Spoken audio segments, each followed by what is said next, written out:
Hello! In today's devlog, I wanted to quickly talk about the process I'm using to try and simulate the visual style of a Nintendo 64 game. Firstly, the models themselves. The basic approach is to use as few polygons as possible while still ensuring the model looks like it's supposed to. This means that anything circular will most likely be a hexagon, and level geometry will primarily be comprised of large flat planes. On top of this, smaller details like grooves in walls or facial features of characters will not be present on the models themselves, and instead will be represented in the texture of the model. These are the kind of techniques used back in the 90s to keep games' file sizes down, and so by designing my models with the same restrictions, the game gets a look reminiscent of games from that era. The textures are limited in a similar way.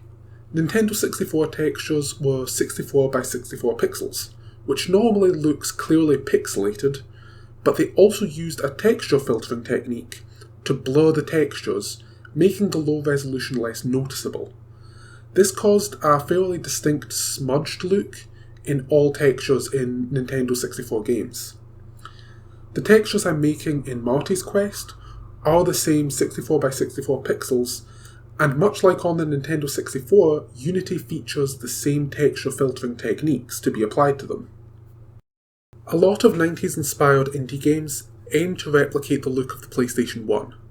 The main difference in these styles lies in the texturing.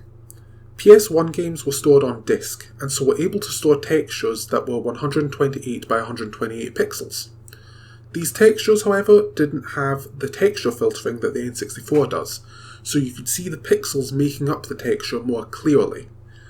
Whilst both styles are similar, I chose to replicate the N64 style because I'm most inspired by games from that particular platform. The low resolution filtered look is also applied to any UI elements in the game, and also text, making a fairly authentic Nintendo 64 style aesthetic. The only aspect that is significantly different is the output resolution. In order to look like the game is truly from the 90s, I would need to cap the resolution at around 640 by 480. And whilst I don't think this is fully necessary, it is something I'm intending to add as an option. And that's how I make Marty's Quest look like a retro platformer. If you have any questions, send me a message, and please follow my Twitter page if you're interested in following the project further. Thank you.